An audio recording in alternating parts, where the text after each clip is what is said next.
Perfecto. Como no tienen dudas, entonces lo que quiero mostrarle a ustedes es lo siguiente. O sea, nosotros llegamos a este triángulo que define por dónde va a estar la frontera de eficiencia a partir de dos portafolios riesgosos, que era el D y el E. Vimos los casos extremos cuando la correlación era igual a 1 y por lo tanto no había ganancia por diversificación. Vimos que podía ocurrir incluso un escenario de ganancia extrema cuando la correlación era igual a -1 y por lo tanto ustedes podían llegar a un punto como este que voy a definir acá. Básicamente podían llegar a un punto como este, donde ustedes no tienen riesgo. O sea, se dan cuenta ustedes que aquí la desviación estándar sería 0, habría un retorno libre de riesgo, por ejemplo, del 9,7%, 9,7% aproximadamente, y por lo tanto es un mundo bien idealista, pero bueno, eso ocurre cuando el RO es -1. Como les contaba, en experiencia práctica nunca he visto dos activos que tengan correlación perfecta igual a -1. Sí puede haber baja correlación o alta correlación negativa. Sí he visto eso. Y por lo tanto, entonces, las típicas curvas van a ir por dentro. Esta vueltecita que se genera, por ejemplo, cuando ρ es igual a 0 o ρ igual 0,3, hay una curva que ustedes pueden ver. Eso significa que hay una ganancia por diversificación en comparación al caso lineal, ¿ok? En comparación al caso lineal. Entonces, una de las primeras conclusiones que estábamos viendo es que mientras más negativa sea la correlación entre dos activos, mayor ganancia por diversificación va a existir, ¿ok? Mayor ganancia por diversificación. Claro, en el 9, aquí en este punto rojo que yo marqué, ese punto que está marcado ahí, ahí ustedes se pueden dar cuenta que la desviación estándar es 0. Por lo tanto, significa que no hay riesgo. Entonces, hagamos el siguiente incluso ejercicio. Supongamos que el Banco Central tiene una tasa libre de riesgo en 6,5%. Supongamos que estos son valores nominales. Aquí está al 6,5, que es muy alta, por cierto, pero para el ejercicio no va. Que el Banco Central está entregando un activo libre de riesgo al 6,5. Y ustedes son capaces de encontrar un RO -1 entre dos activos riesgosos y esa combinación ustedes pueden encontrar una libre de riesgo al 9,7. Una pregunta que es interesante. ¿Pueden existir dos tasas libres de riesgo en la economía en este caso? O sea, ¿puede existir la tasa libre de riesgo que ustedes construyeron y la tasa del Banco Central del 6,5? ¿Qué es lo que creen ustedes? Ok, pero más que lanzar la moneda necesito comentarios, porque lanzar la moneda puede ser sí o no, y lo que yo necesito es que ustedes me comenten por qué sí y por qué no. Yo creo que sí, porque al ser la tasa libre de riesgo del Banco Central, desde ahí es uno que construye también su tasa libre de riesgo para su portafolio. Po. Ok, pero resulta que aquí nosotros el portafolio que tenemos, la frontera eficiente se va a componer de combinación de activos riesgosos. Esa va a ser nuestra frontera de eficiencia. Y por lo tanto, claro, está el activo del Banco Central que está rentando un 6,5. Y resulta que en esta frontera de combinar el activo D y E, ahí en el supuesto de correlación igual a la -1, que es el caso particular que estoy analizando, solo ese caso particular puede generar una combinación óptima que genera una tasa libre de riesgo, y que en este caso sería del 9,7. Entonces la pregunta es, ¿pueden coexistir estas dos tasas libres de riesgo?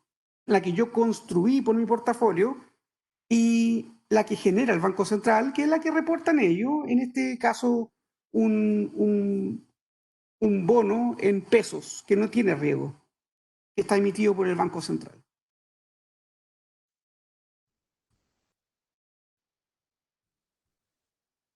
Kevin Meneses dice, el KPM solo indica una, pero todavía no hemos visto KPM, así que no... Profe, no. ¿Sí?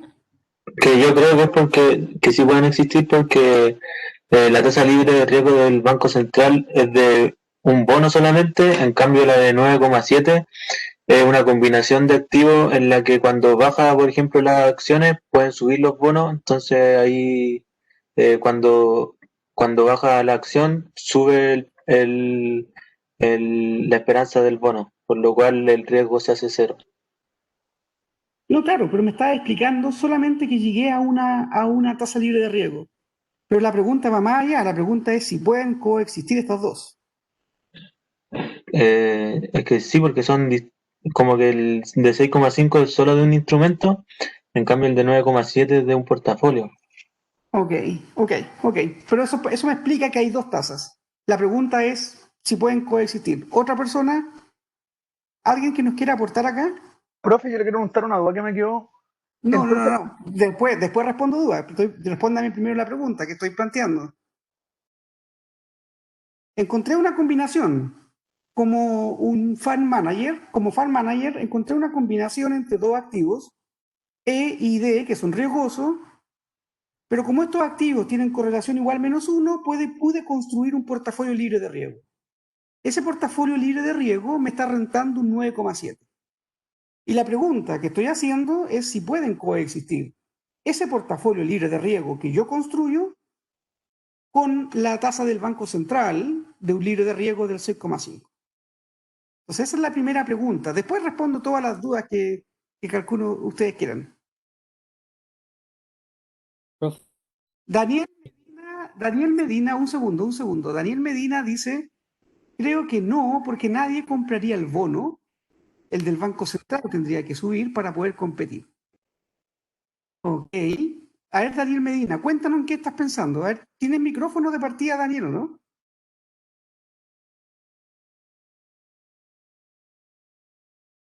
No puedo hablar, profe. Ok, muy bien. Bueno, vamos a tratar de comunicarnos con Daniel Medina vía chat. Él dice, bueno, aquí no podría ocurrir esto porque el Banco Central sería poco atractivo y nadie lo compraría. Modesto Daniel, muy bien. Entonces, pero vamos a seguir conversando con Daniel. Ok, claro, si uno sigue la lógica, se cumple lo que dice Daniel. Daniel dice, si hay algo que está rentando más libre de riesgo, bueno, la gente va a querer tener eso. Entonces, solamente para Daniel, por favor, solo Daniel en el chat. Daniel, si ocurre eso, que somos inversionistas y que encontramos esta oportunidad de, por medio de dos activos riesgosos, armar un portafolio libre de riesgo que renta el 9,7. Y tú mismo te acabas de dar cuenta que dirías que la gente demanda eso y no demandaría el bono del Banco Central. Te hago la pregunta a Daniel Medina. ¿Va a haber una mayor demanda por estos activos para armar este portafolio libre de riesgo? ¿Qué es lo que debiera ocurrir con el precio de estos activos? Solo Daniel, por favor, solo Daniel Medina. Subir. Muy bien. Si sube el precio de estos activos, ¿qué es lo que debiera ocurrir con el retorno de estos activos? Solo Daniel. Dado que no puede hablar, pero puede escribir, caer. Por lo tanto, uno esperaría que ese 9,7 disminuyera. ¿Cierto, Daniel? Sí, perfecto. Tú también acabas de decir que, porque voy a tratar de seguir la lógica de Daniel, que la gente no demandaría el bono del Banco Central. Pero no, nada de nervio aquí, si aquí hay que hacerse valiente aquí. La respuesta no es que nadie lo demande, sino que va a tener menos demanda los bonos del Banco Central. Primera corrección para el comentario de Daniel es que, dale, ok, le voy a dar Daniel, gracias. Eh, entonces, entonces tenemos esto que el Banco Central tiene sus papeles que son poco atractivos y no es que nadie los demande, sino que incluso se puede gatillar una menor demanda o incluso gente que quiera venderlo para ir a comprar este otro portafolio. Este otro portafolio lo vamos a llamar que el fund manager se llama Daniel Medina Ascanio, DMA, el portafolio DMA. Entonces todo el mundo va a querer ir a comprar el portafolio DMA y por lo tanto los que tenían bonos rentando el 6,5, ¿qué es lo que creen? ¿Qué es lo que crees tú, Daniel, que va a hacer esa gente que tiene bonos que rentaban 6,5 del Banco Central? ¿Qué puede hacer esa gente? si ve que hay otro activo que también es libre de riesgo y que está rentando más? Solo Daniel. ¿Qué puede hacer la gente? Piensa que tú tuvieras un papel del Banco Central rentando un 6,5 y apareció un portafolio que tú mismo creaste que está rentando un 9,7. Que por cierto, ya hemos visto. Perfecto. Daniel dice, lo vendo y armo un portafolio como el mío. Perfecto. Por lo tanto, tranquilo, Daniel, tranquilo. Nuevamente. El precio va a caer. Muy bien, Daniel. Daniel dice, bueno, voy a colocar la venta de estos bonos y para poder vender estos bonos significa que tengo que descontarlos del precio, bajar el precio para que me lo compren. Y nuevamente, solo para Daniel, cuando el bono baja de precio, ¿qué pasa con la tasa de interés del retorno del bono? Solo Daniel. ¿Qué ocurre con la tasa de interés? Sube, la que equilibra. Porque claramente nosotros tenemos que el precio del bono es igual a la sumatoria de los flujos de caja que promete pagar en el tiempo, dividido por 1 más RT a la T. Y como Daniel dice, bueno, estos bonos yo los comienzo a vender, significa que su precio va a caer, los flujos de caja están constantes en el tiempo, son los cupones que promete pagar. La única forma de equilibrar esta relación es que la tasa de interés suba. Eso es lo que ocurre en los mercados normales. Las tasas de interés comienzan a subir. Y por lo tanto, ¿qué es lo que podemos ver? Podemos ver que, ahora lo voy a hacer en color azul, este 6,5 debiera subir, pero también Daniel nos había dado la receta antes de que como gente va a demandar este portafolio de MA que él creó, significa que su retorno debiera disminuir. ¿Y por qué debiera disminuir el retorno del portafolio de los dos riesgosos? Porque, bueno, el retorno de uno de los dos activos, de D, por ejemplo, es aproximadamente una función de los flujos de caja que tiene la empresa o el portafolio de ese que no ha cambiado, dividido por el precio que tiene D. Entonces, si ustedes se dan cuenta, en la parte superior, los flujos de caja de lo que compone el activo D no ha cambiado, no hay ninguna noticia que haga cambiar el precio, por lo tanto, la parte superior está constante, pero sin embargo, como más gente está demandando estos activos para armarse este portafolio, están demandando activos D y activos E en la proporción que necesitan para tener la tasa libre de riesgo. Por lo tanto, ¿qué es lo que podemos inferir? Que el precio de D va a subir y que el retorno de D va a disminuir. Y lo mismo va a ocurrir con el portafolio del activo E. Misma lógica, también tenemos que cae el retorno de E. Porque lo están demandando más, su precio sube, por lo tanto su retorno disminuye. Y por lo tanto, ¿qué es lo que podemos encontrar? Exacto, muy bien, Daniel. Se van a encontrar en un punto de equilibrio. Muy bien. Y un último comentario a Daniel. Una última pregunta que le vamos a hacer a Daniel, después pueden participar todo el resto. No es una clase particular de Daniel. ¿Más cerca de quién crees tú que vamos a estar? Quiero que te la juegues ahí, Daniel. ¿Vamos a estar más cerca del 9,7 o más cerca del 6,5?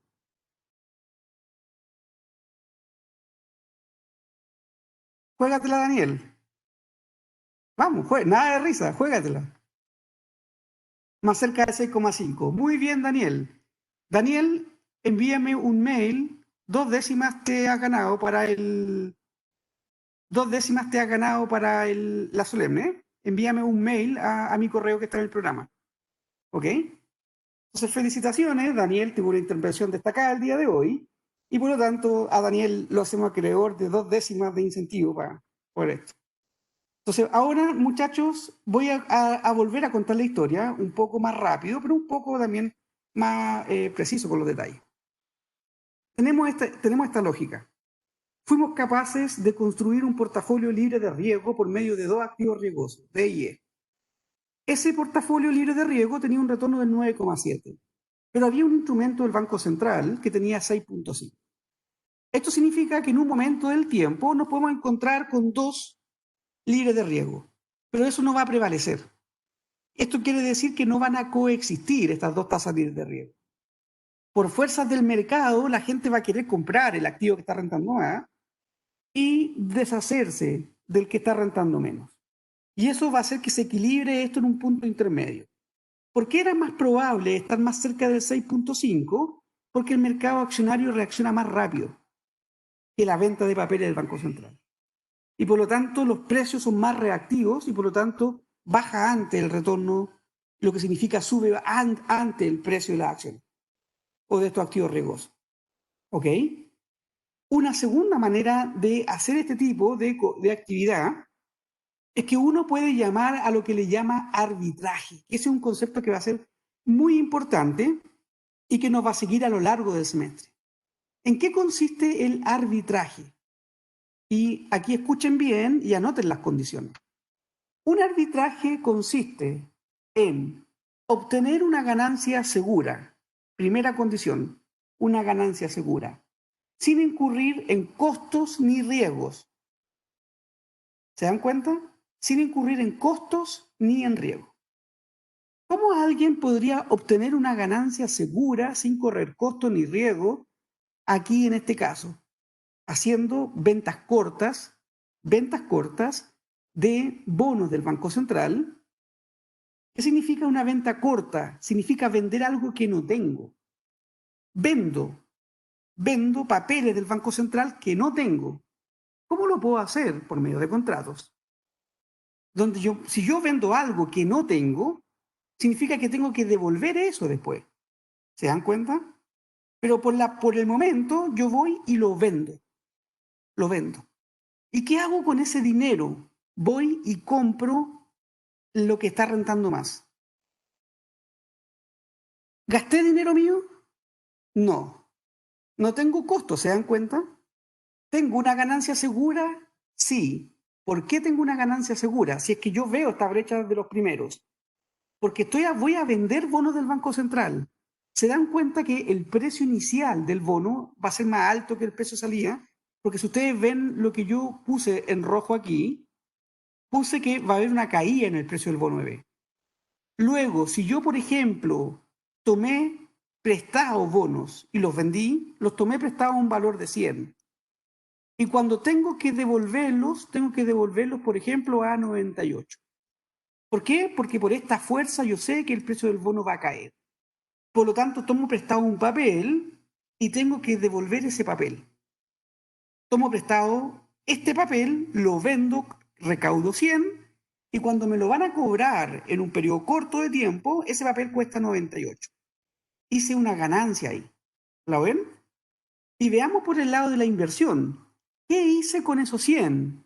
Fui y compré la proporción que necesito para construir ese activo libre de riesgo entre D y E. Pero lo que yo tengo claro es que el precio de D y el precio de E, ¿qué va a ocurrir con el precio de D y con el precio de E? Va a subir. ¿Se dan cuenta que ambos precios D y E suben en forma esperada para poder equilibrar esto? Entonces, ¿tengo una ganancia segura? Sí. Gano por el lado de los bonos, por la disminución de precios que pueden tener. Gano por el lado accionario, por el alza de precio esperada que puede ocurrir. Y no gasté recursos míos. ¿Cómo se llama eso? Hacer una operación de arbitraje. Arbitraje significa, sin correr costos, obtener una ganancia segura y sin riesgo. Aquí no hay ningún riesgo, ¿se dan cuenta? No hay ningún riesgo. Porque yo puedo pagar de vuelta el bono con lo que recaudo de las acciones. O sea, como cuando ya liquido posiciones y hago esta variante. Entonces, eso es lo que ocurre. Por lo tanto, como respuesta, no van a coexistir dos tasas libres de riesgo en esta economía. Pregunta para cualquiera de ustedes, que no sea Daniel ahora.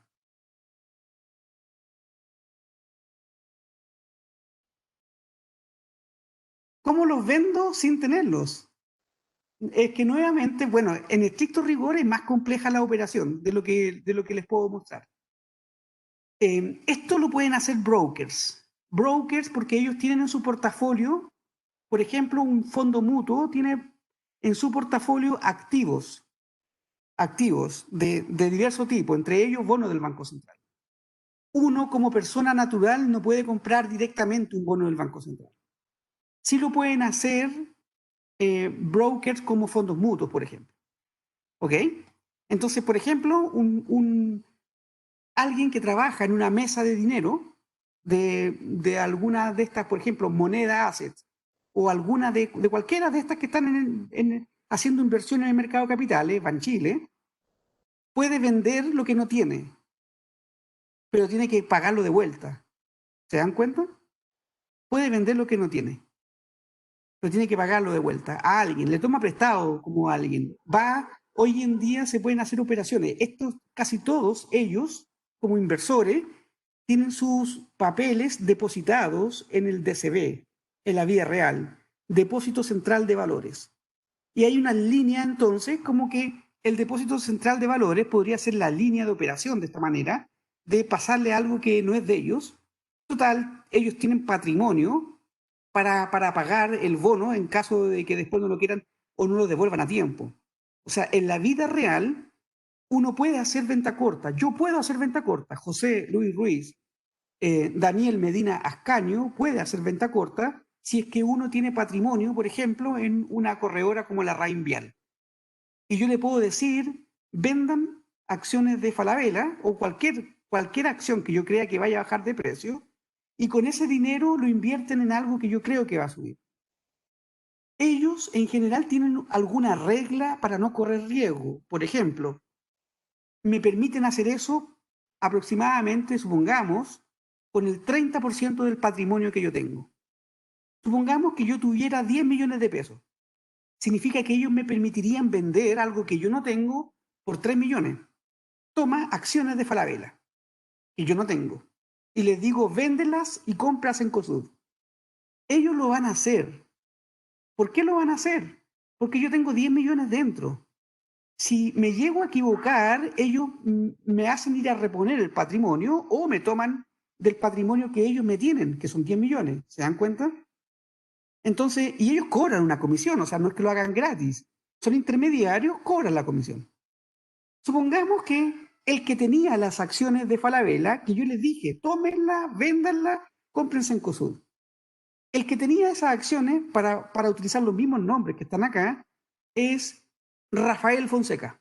Rafael tenía las acciones de Falabella. Rafael no se dio ni cuenta que le vendieron sus acciones. Y Rafael dice, ¿pero cómo eso? Bueno, Rafael, te cuento. Cuando uno invierte, uno nunca ve el papel físico. ¿Qué es lo que te hacen? Te entregan como casi un pantallazo, un Excel, que te dicen, usted tiene tantas acciones de Falabella, hoy día la acción de Falabella cuesta tanto, multiplican P por Q, te dicen, usted tiene tanto patrimonio en esa acción. Pero tú jamás viste si realmente las compraron o no. Uno confía en que la corredora las tiene. ¿Ok? Y por lo tanto, como tú no tienes el activo físico, ni siquiera te diste cuenta que las acciones te las sacaron y las vendieron. Pero, obviamente, que si la acción paga dividendo, te tienen que pagar el dividendo. Y segundo, si tú en un momento dices, oye, yo ya, la verdad, quiero cambiar, quiero vender Falabella y quiero comprar otras. Bueno, ahí el que responde por la venta es la corredora. La corredora te dice, perfecto, don Rafael, la acción cuesta tanto, usted tiene tantas, tome, ahí está su capital.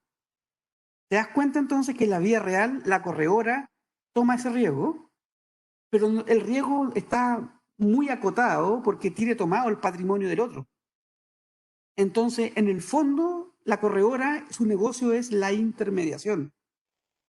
Y esto no lo hacen por periodos largos, o sea, típicamente lo pueden hacer por horizonte de un mes, menos tiempo. Eso depende del contrato. Tú puedes fijar en el contrato, decir, en un mes más las devuelvo. Perfecto, es como casi una lógica de arrendamiento. Te cobran una comisión y en un mes más tú tienes que devolver el papel. Por lo tanto, si el papel cae de valor, tú hiciste una ganancia. Rafael no se dio ni cuenta y le devolvieron el papel, que vale menos, por cierto. pero le devuelven el mismo papel. Rafael no se da ni cuenta, pero le devuelven las mismas acciones de Falabella que él tenía. Entonces ustedes se pueden dar cuenta que así operan esto y se llaman ventas cortas. Esto ocurre en la vida real más frecuentemente de lo que ustedes pueden creer. Ahora, tratemos de especular un poquito. Yo les puedo preguntar lo siguiente. La gente que se dedica a hacer ventas cortas, si ustedes tuvieran que especular, aquí lancen la moneda al aire, ¿no? O si tienen algún argumento, me lo dan. Pero la pregunta es la siguiente. La gente que se dedica a especular haciendo ventas cortas, ¿ustedes qué esperarían? ¿Que gente que tiene más conocimiento del mercado financiero o menos conocimiento?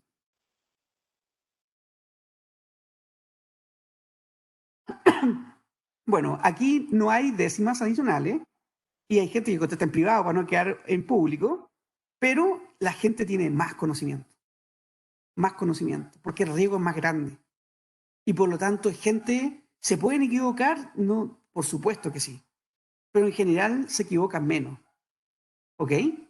Y por lo tanto, ustedes se pueden dar cuenta que básicamente la gente tiene más conocimiento y por lo tanto dice, hágame venta corta de este papel porque ya no tiene mucho margen para seguir subiendo. ¿Se dan cuenta? Y por lo tanto, entonces, es gente que hace esa apuesta. Y por lo tanto, uno puede hacer como unos estudios bien interesantes. Yo, por ejemplo, me conseguí hace poco un listado de las transacciones en el día que se hacen y ahí aparecen estas famosas simultáneas que son ventas cortas.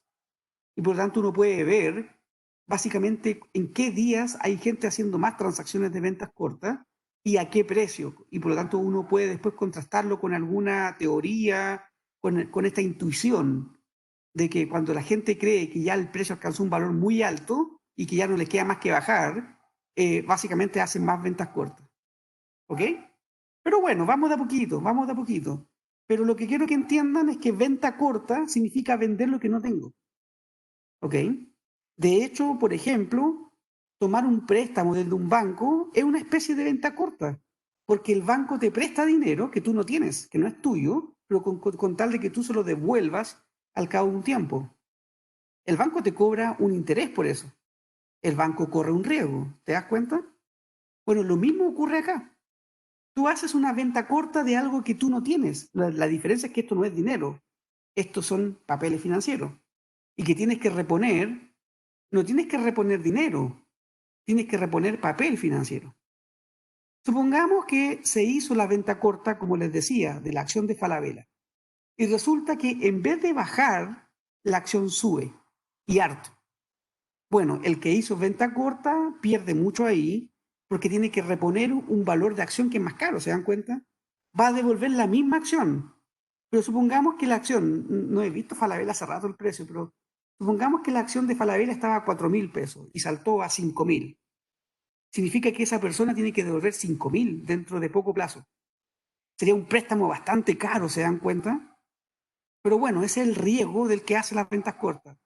Por eso que uno espera que esa gente tiene más conocimiento, porque el riesgo de que el precio suba es muy grande.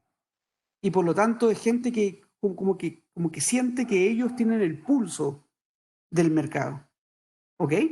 Pero eso lo vamos a ir entendiendo gradualmente. Les voy a ir mostrando cosas reales que van ocurriendo. Esto es algo real. Me falta mostrarles las cifras nomás. Pero en el fondo ustedes lo pueden ver acá. ¿Ok? Bueno, retomemos la sesión, que es lo que quería avanzar en el curso. Espero que los conceptos estén claros, si no, bueno, tienen que repasarlos y, y vamos avanzando entonces. Entonces, como gran conclusión, no pueden coexistir dos tasas libres de riesgo. Ok. Rafael, te escucho tu consulta. Me quedó una duda con lo del principio, profe, cuando dijo eso de la correlación -1. En ese punto, ahí vamos a tener una ganancia mayor que en el caso lineal, ¿verdad? Con correlación -1 significa que tú te puedes colocar en cualquier punto de esta línea punteada. Te puedes colocar aquí, te puedes colocar acá, te puedes colocar en este caso donde había libre de riesgo, te puedes colocar en esta parte de la frontera, te puedes colocar en esta parte de la frontera, te puedes colocar acá. O incluso en el punto E. Entonces, ¿qué es lo que ocurre? Con correlación -1 significa que la relación frontera que se genera es una relación lineal. Y que hay un caso particular dentro de esa frontera que me genera una tasa libre de riesgo. Pero no es que correlación -1 significa libre de riesgo, no, porque yo puedo tener correlación -1 y estar situado aquí. Si es que mi curva de indiferencia óptima fuera aquí, yo estaría aquí. ¿Te das cuenta? Sí. Gracias, profe. Entonces como que -1 no significa libre de riesgo. -1 significa que hay máxima ganancia por diversificación. Pero en qué punto te sitúas depende de ti. Ok, preguntas. ¿No hay preguntas? Perfecto, muchachos. Otra pregunta. Sí, te escucho. Entonces la correlación -1 no es que haga la forma de curva, sino que se va como Recto. al cero y después siempre es una línea recta, no es curva como las otras correlaciones. Exacto, exacto. Los dos casos que son líneas rectas, la frontera es correlación -1 y correlación 1. Y uno. Ya, profe, vale. Y por lo tanto, y en los otros casos interiores, tú tienes curvatura. Aquí pasaría, por ejemplo, la curva con correlación igual, ρ igual menos 0,5. Mientras Ya, más negativo sea la correlación, mientras más negativa sea la correlación, mayor ganancia por diversificación. ya. Sí, es Si que la- de la clase pasada creo que me había quedado claro que como que salía del D, pero igual hacía la curva, pero se pegaba a la correlación -1 arriba. No era así no, entonces, solo no, que no, correlación -1 es la línea, es la la línea última. que toca el 9,7 aquí. Ya, perfecto. Eso, el borde del triángulo. Ok, muchachos, entonces vayan repasando esto es clave. Esto es una de las cosas clave de la teoría de portafolio. Estamos hablando que aquí vamos a llegar a la teoría óptima de portafolio de Markovich del año 52, 1952. Estamos entrando ya. ¿Ok? Donde tenemos retorno esperado, tenemos riesgo. Ok, seguimos avanzando. Por ejemplo, aquí hay un ejemplo que dice, suponga que las acciones de Intel, la tecnológica, no Intel la nuestra, Intel, tiene una volatilidad del 50% y las de Coca-Cola tienen un 25%. Y que no están correlacionadas. Que no están correlacionadas significa que la correlación es igual a 0. ¿Cuál es la volatilidad de una cartera que está corta en 10.000 de Coca-Cola y larga en 30.000 de Intel? Estar corto significa que es alguien que tomó deuda de Coca-Cola para ir a invertir más en Intel. ¿Cuánto es el patrimonio de esta persona? 20.000. ¿Se dan cuenta? Pero resulta que esta persona debe 10.000 en acciones de Coca-Cola y tiene 30.000 de patrimonio en Intel. Neto, su patrimonio es 20.000. La pregunta que me están haciendo es cuál es la volatilidad de la cartera. Si ustedes se pueden dar cuenta que la volatilidad, aquí está la fórmula, es la raíz de la varianza, que sería igual a la raíz de toda esa expresión. Recuerden ustedes que la covarianza es la correlación multiplicado por la desviación estándar de Intel y la desviación estándar de Coca-Cola. Pero si la correlación es 0, porque dice aquí arriba el enunciado, dice, no están correlacionadas, toda esta parte, para nuestro ejemplo, se nos hizo 0 y nos quedan estos dos términos. ¿Qué es lo que son los X? Son los ponderadores que tengo invertido en cada uno de ellos. En Intel tengo invertido un 150%, en Coca-Cola menos 50%. ¿Por qué me doy cuenta de eso? Porque bueno, ¿cuánta plata tengo en Intel? Tengo 30.000. ¿Sobre cuánto es mi patrimonio? Mi patrimonio es 20.000. Por lo tanto, ¿qué porcentaje tengo invertido en Intel? 1,5 veces mi patrimonio. ¿Cuánto tengo invertido en Coca-Cola? Debo 10.000. Debo 10.000. ¿Cuánto es mi patrimonio? 20.000. ¿Qué significa esto? Que debo la mitad de mi patrimonio en Coca-Cola. ¿Se dan cuenta? Mi apetito por querer invertir en Intel es tan grande que me endeudé en otra acción llamada Coca-Cola para ir y sobreinvertir en Intel. Ese es un ejercicio esto que involucra ventas cortas. Tomé prestado dinero de Coca-Cola para ir a invertir en otra acción. ¿Cuánto es la desviación estándar de esta decisión mía? X1 al cuadrado, 1,5 al cuadrado por su desviación estándar, que aquí lo dice, 50%. Coca-Cola, 0,5 al cuadrado negativo por 0,25, que era la desviación estándar que tenía Coca-Cola. Vean el nivel de riesgo, 76%. Esa es la desviación estándar, 76% de mi portafolio. Se dan cuenta que la desviación estándar, al hacer venta corta, supera las volatilidades individuales. Se dan cuenta que las volatilidades individuales de los activos, Coca-Cola tenía un 25% de volatilidad. Intel por sí sola tenía un 50%. Pero como yo hago ventas cortas, pongo más en riesgo mi portafolio, en un 76%. Esa es la matemática. Y la parte conceptual de dónde viene esto, es que esto viene de la siguiente manera, por eso que se aumenta el riesgo. ¿Qué sucede si la acción de Coca-Cola sube de valor? Pierdo dinero. Y si sube la de Coca-Cola y pierde la de Intel, mi pérdida se amplifica, ¿se dan cuenta? Se amplifica enormemente. ¿La pérdida puede ser infinita? Claro, la acción tendría que dispararse al infinito y más allá. ¿Se dan cuenta? Hay riesgos, hay muchos riesgos de hacer ventas cortas. Esto no es trivial, no es para un inversionista primerizo hacer ventas cortas, porque pueden perder mucho dinero, no están acotados en el riesgo, porque esta acción se puede disparar. Ahora, ¿cuál es la probabilidad que Coca-Cola suba mucho? Tampoco es muy alta. Mover un elefante cuesta mucho. La acción de Coca-Cola es un elefante. Es una acción tan grande que su rentabilidad es bien baja.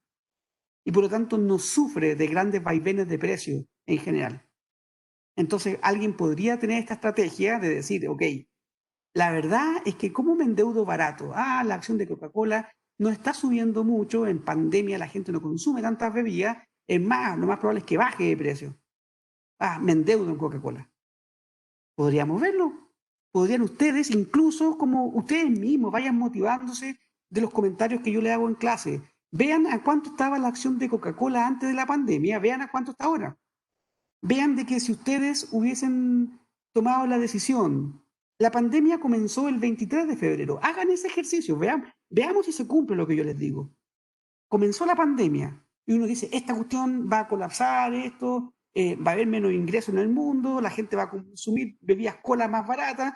Vean qué pasó con la acción de Coca-Cola. Hagan eso en forma voluntaria para la siguiente clase alguno de ustedes. El que se motive va. El que se motive y quiera aprender y quiera desarrollar intuición, háganlo. Complementen las clases. Vean a cómo está la acción ahora. Vean a cómo estaba la acción a finales de marzo. Vean eso.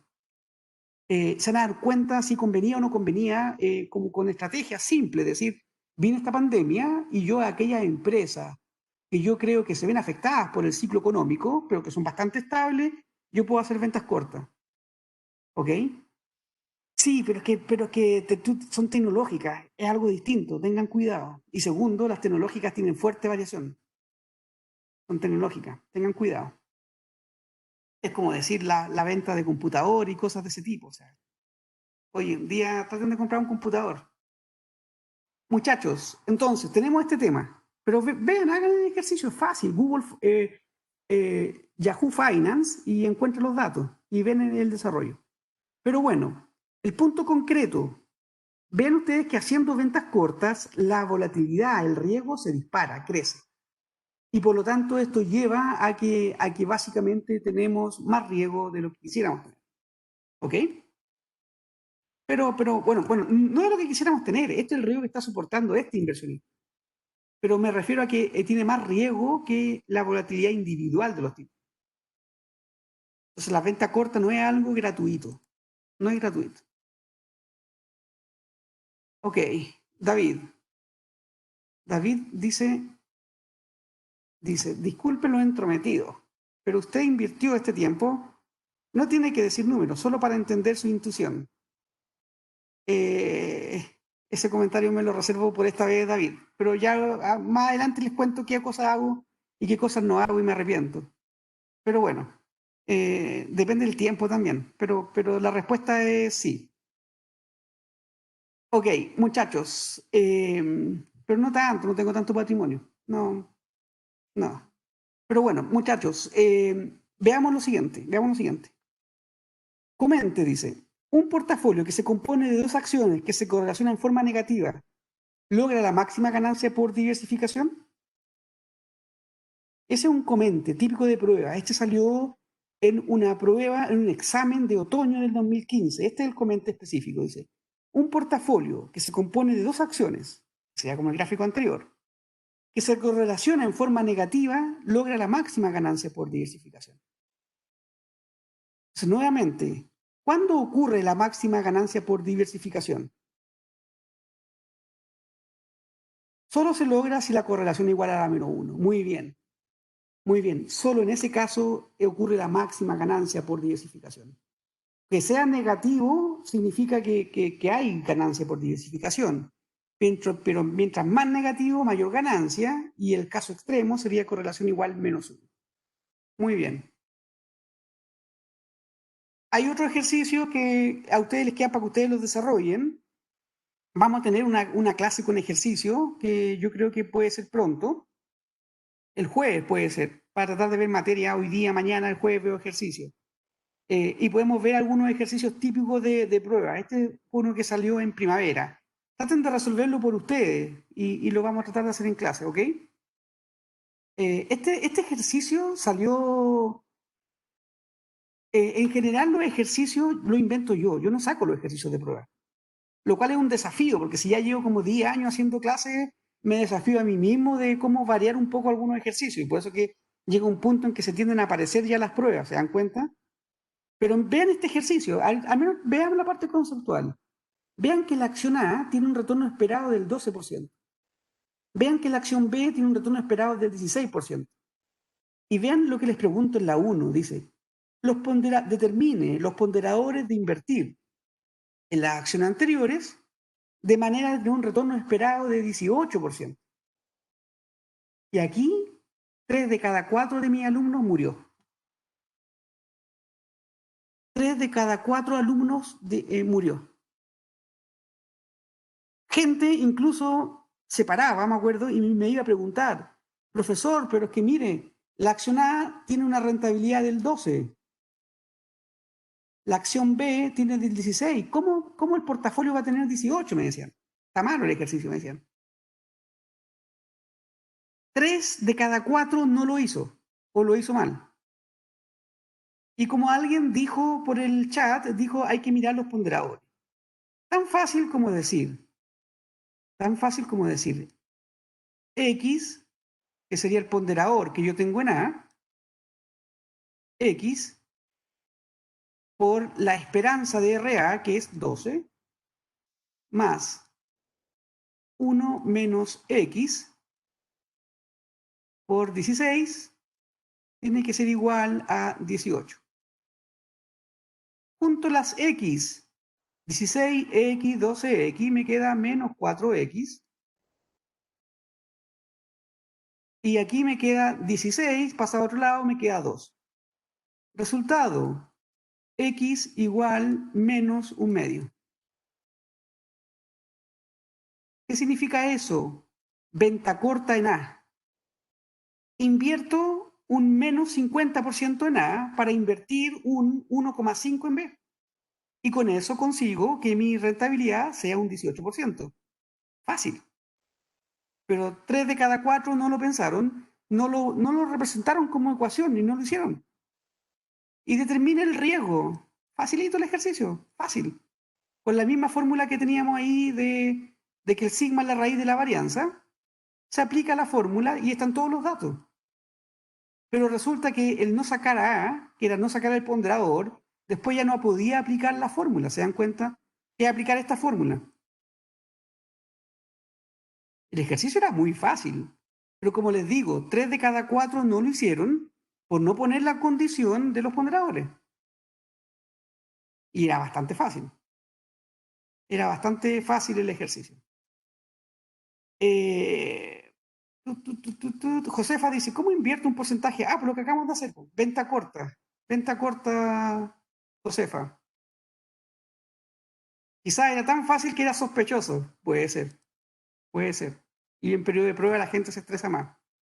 Pero bueno, eso era eso. Vean ustedes que armamos un set de eficiencia de muchos activos. Armamos la frontera. Elemento clave va a ser el portafolio de mínima varianza. La frontera eficiente va a ser esta línea roja, pero obviamente hay una parte ineficiente que va desde el punto de mínima varianza hacia abajo. La parte eficiente es la parte superior. ¿Ok? Sin embargo, vean ahora lo que va a ocurrir. Yo puedo introducir un activo libre de riesgo, este que se llama RF, del inglés free, risk free, un activo libre de riesgo, un bono del Banco Central en pesos, que renta supongamos, 3,5%. Introduzco este activo libre de riesgo. Este activo libre de riesgo va a producir algo que va a ser muy importante. ¿Qué es lo que va a producir este activo libre de riesgo? Va a producir que yo puedo combinar. Aquí tienen que tener imaginación porque nunca me queda muy bien. Bueno, quedó ahí. Lo que puedo hacer es correr un poquito. Ahí, ya. Quedó un poco mejor.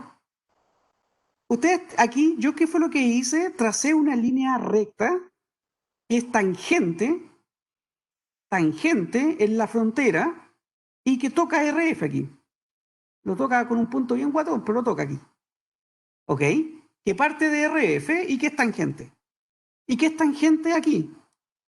Este es mi punto de tangencia. Entonces, ¿cuál es la gracia? La gracia va a ser que esta ahora va a ser la línea recta que acabo de armar, va a ser la nueva frontera eficiente, va a ser la nueva frontera eficiente y esta frontera va a tener un nombre. Se va a llamar línea de mercado de capitales, que es aquella combinación entre el portafolio de tangencia y el RF. ¿Cuál es la gracia?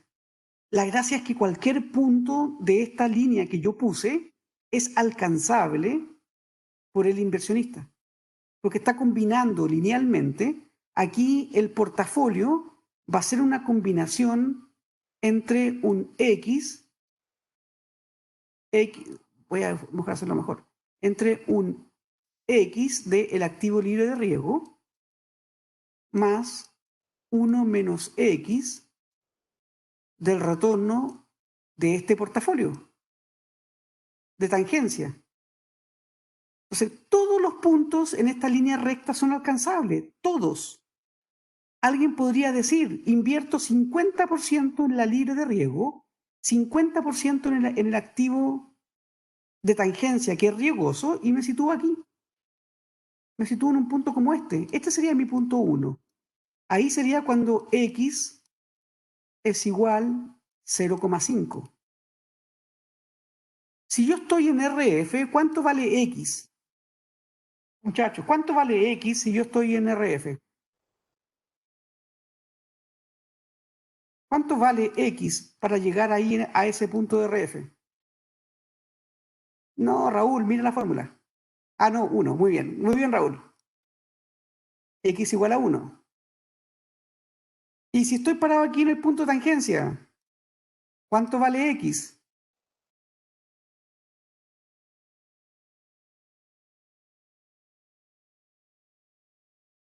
Vamos. 0. No me hagan preguntas, respondan, muchachos. 0. Muy bien, 0. Y si yo puedo estar parado aquí o no, en un punto como este, que está fuera de la antigua libre, ahí, ¿puedo llegar ahí? Por supuesto que sí, como dice Diego Pérez, con un X menor que 0, con un X negativo. Haciendo venta corta, ¿se dan cuenta que un X negativo significa vendo en corto el activo libre de riesgo? ¿Para qué? Para sobreinvertir en mi portafolio de tangencia que es riesgoso. ¿Ok? Entonces, toda esa nueva línea recta que parte desde el activo libre de riesgo y que es tangente a la antigua frontera de eficiencia es lo que se conoce como línea de mercado de capitales y representa la frontera óptima cuando hay un activo libre de riesgo en la economía. Vean la enorme ventaja que tiene. Antes uno tenía un punto, lo voy a hacer con azul, lo voy a hacer con verde. Antes yo podía estar en un punto como este, en la frontera. Le voy a llamar un punto J. Sin embargo, yo puedo ahora situarme en un punto superior, en la frontera de la LMC, con el mismo nivel de riesgo, pero con más retorno. Gracias a que puedo optar a este activo libre de riesgo. ¿Se dan cuenta? Incluso me puedo situar para la izquierda, bajando el riesgo y con el mismo retorno esperado. Entonces significa que el activo libre de riesgo ayuda enorme en la diversificación del riesgo de los portafolios. Es una gran fuente de ayuda para la diversificación. Ok. Hay una matemática que la pueden chequear ustedes para sacar cuánto es la pendiente en caso que la quisieran hacer, de todo eso, que parte de la combinación del portafolio. Y aquí entonces surge un concepto que se llama ratio de Sharpe. Este es el premio a la volatilidad. Esto es una medida, anótenlo, de eficiencia. ¿Qué es lo que tiene este ratio en la parte superior? Dice el retorno de un A, que sería un punto de asignación, menos la tasa libre de riesgo, dividido por la desviación estándar de A. Entonces, esto es una medida de una pendiente. Está el retorno esperado y está la desviación estándar. Supongamos lo siguiente, voy a hacer el gráfico. Pongamos esto. Me quedé con este color que no me gusta mucho para este eje, pero bueno. Vamos a hacer la línea roja. Este es mi línea de mercado de capitales. Este es el activo libre de riesgo. Aquí está el punto de tangencia. Eso no, ahí.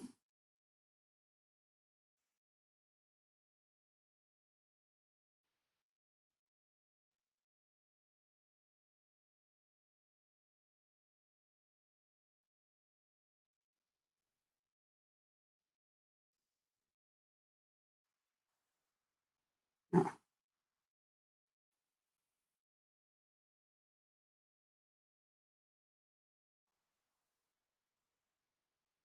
Ok, quedó como, me cambió el grosor de la línea, pero...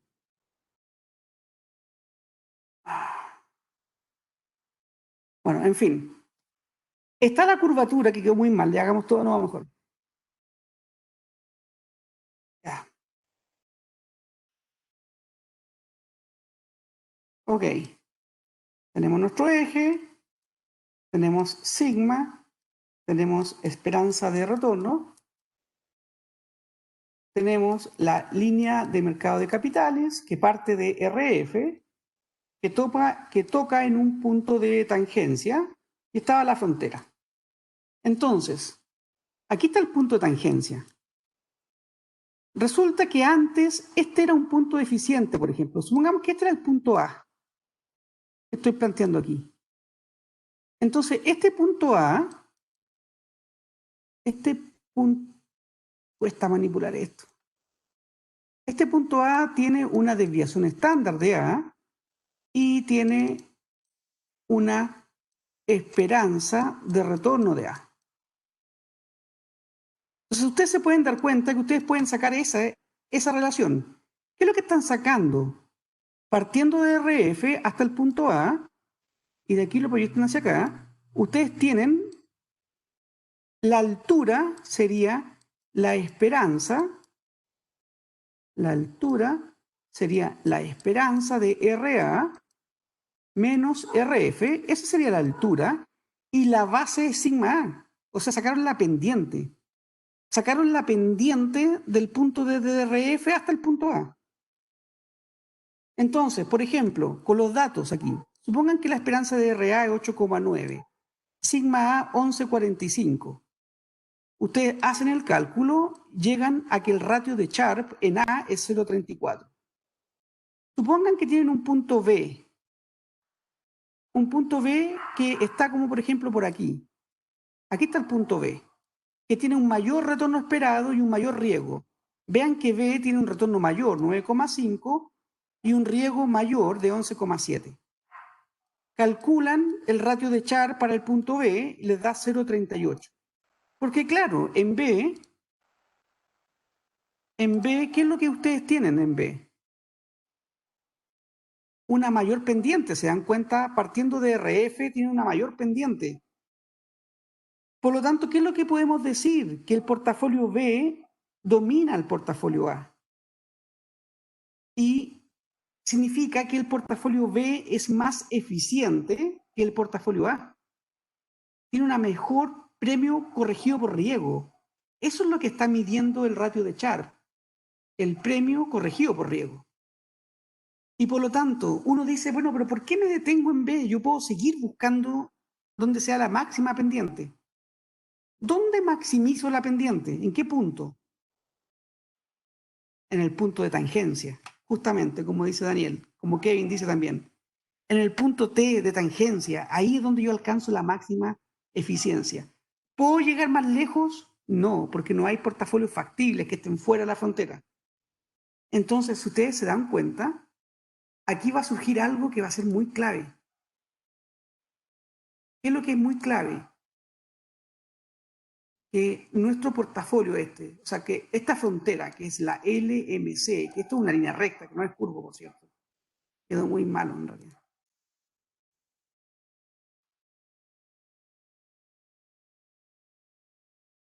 Bueno, quedó un poco mejor. LMC, se está maximizando el ratio de Sharp. Eso quiere decir que los portafolios que están en esta línea recta son aquellos que son el máximo de eficientes. Sigma y esperanza de retorno como eje acá. Entonces ustedes se pueden dar cuenta que en el portafolio de tangencia se maximiza. ¿En qué punto se va a ubicar el inversionista? Va a depender de sus preferencias por riesgo. Esto comienza desde RF. ¿En qué punto se va a situar alguien? Va a depender de sus propias preferencias. Si la curva de indiferencia es tangente aquí se sitúa la persona 1. Si hay otra persona que tiene mayor apetito por riesgo, 2, aquí se va a situar la persona 2. ¿Ok? Pero lo relevante es que todos ven las mismas oportunidades de inversión. Todos están viendo la línea de mercado de capitales. Esa va a ser como la gran conclusión que tenemos. ¿Ok? La gran conclusión que tenemos. Ok, a partir de mañana voy a dejar la clase hasta ahí. Vamos a llegar que esto se maximiza, mañana retomo esto, en el portafolio de tangencia se maximiza este ratio de Sharp, que es donde se consigue el máximo de premio. Y es por eso entonces que vamos a ver que todo esto es lo que podemos conseguir como teoría de portafolio. Vamos a ver después que esto es la teoría de portafolio de Markovich. Mañana cerramos esta historia. Que estén muy bien, muchachos. Profe, Sí. la línea de mercado capital del MC era la tangente con... Es la recta que une la tasa libre de riesgo con el portafolio de tangencia. ya. Ok, mañana retomamos todo esto, muchachos, que esto es clave. Esto es lo que ya comienza a darle formalidad a básicamente cómo vamos a asignar los portafolios.